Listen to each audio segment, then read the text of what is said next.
The power of light or the force of darkness? You decide. The Ice World, one of the 4 totally different landscapes. Use nature's creations, swamps, earthquakes, or volcanoes at your fingertips. The desert is a hostile territory. Can you populate it? Your skills gives you the power. And that really bizarrely phrased back of a box is for Populous from Infinity and Acclaim, released in September of 1991. And I tell you what, this is the thing. This was designed by Peter Molyneux, who you will know from other such things as bigger games that kind of never ended up being as good as they're supposed to have been. Like Fable, things like that. He did some good games. Dungeon Keeper, a lot of people like Dungeon Keeper. Black and White, I really liked. Theme Park.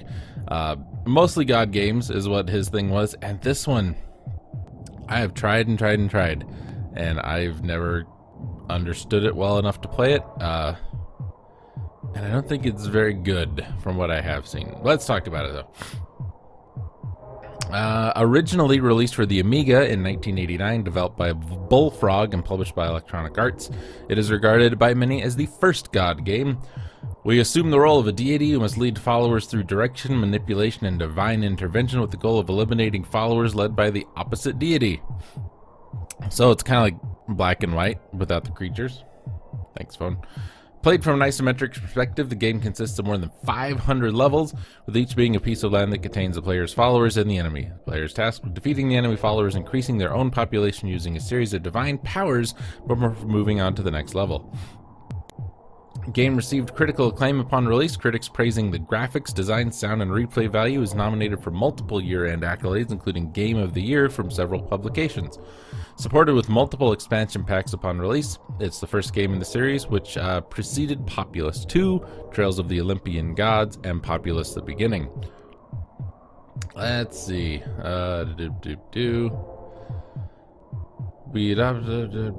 That's... I love when things reiterate in articles. It's wonderful. Peter Molyneux led development, inspired by Bullfrog's artist Glenn Corpse, having drawn isometric blocks after playing David Braben's Virus. Molyneux developed an isometric landscape, populated it with little people he called peeps. There was no game, all that happened was the peeps wandered around the landscape until they reached a barrier such as water. He developed the raise lower terrain gameplay mechanic simply as a way of helping the peeps to move around. Then, as a way of reducing the number of peeps on screen, he decided that if a peep encountered a piece of blank flat land, it would build a house, and that a larger area of land would enable a peep to build a larger house. Thus, the mechanics were created. That's all I learned how to do. I'm going to tell you right now, recording for this video is the farthest I've ever got playing the game. The end game of creating a final battle to force the two sides into final conflict developed as a result of developmental games going on for hours and hours and having no firm end. That's not bad. SimCity. It's great. Better than this. Bullfrog attempted to prototype the gameplay via a board game that they invented using Lego, and Molyneux admits that whilst it didn't help the developers to balance the game at all, it provided a useful media angle to help publicize the game. During the test phase, the testers requested a cheat code to skip to the end of the game as there was insufficient time to play through all 500 levels, and it was only at this point that Bullfrog realized that they had not included any kind of ending. The team quickly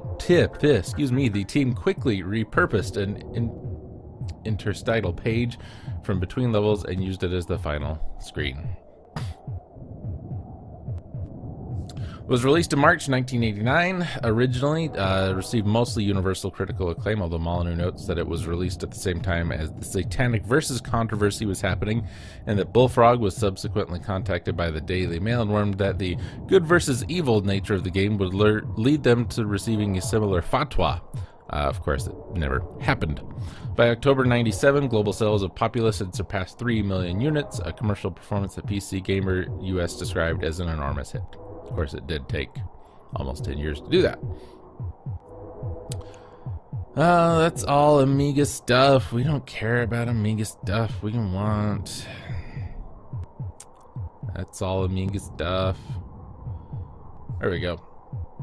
In 1990, Bullfrog used the Populous engine to develop Powermonger, a strategic combat-oriented game with similar mechanics but with a 3D graphical interface. In 91, they developed and released the true sequel, Populous 2. In 98, Populous: The Beginning. Populous was also released on the Super Nintendo, developed by Imagineers, one of the original titles for the console in Japan, and features the addition of a race based on the Three Little Pigs. There you go. Other than that, it's basically the same game, it sounds like. And people love this. I'm looking at some of the scores. CVG gave it a 96%, Famitsu 31 out of 40, Megatech 91, Raze 89, Zero 92%, ST Amiga Format 92, Your Amiga 93. I don't see anything really. It's got a 3 on GameFAQs for the Super Nintendo version, and it's the 13th lowest rated Super Nintendo strategy game.